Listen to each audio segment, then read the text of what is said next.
Hi, my name's Jen Atkinson. I'm the Director of Operations with the Windfall Ecology Centre. One of the programs that I've been managing for the last year is the Conserve and Preserve project. Working with my design team, we've been working towards creating a new model and a guidebook for owners and operators of heritage buildings as a resource. Some of the key learnings that came out of our Conserve and Preserve design studios were to take a step back, research and learn about the building that you have. It's really important, especially from the people we've talked to in heritage, to incorporate and look at what your building has, because once you start making changes to the building, especially in terms of structure or insulation or how it operates, you can't change them back.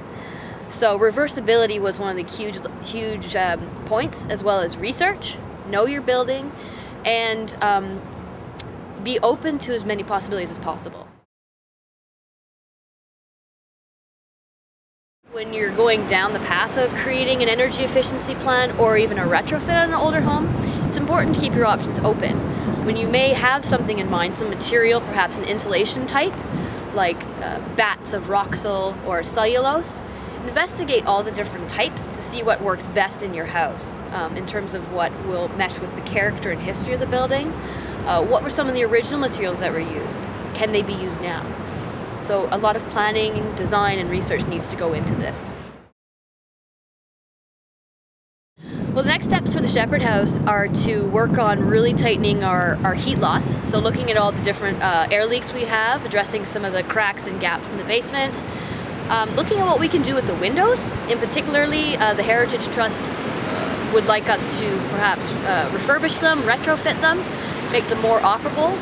It's key, we learned during the workshops, that an operable artifact is key in heritage buildings. So making use of our existing construction elements and some of the features in the home and still being able to use them in an efficient way. For more information and to learn about what we've put together for the Conserve and Preserve projects from our workshops, we put everything up on our Windfall website.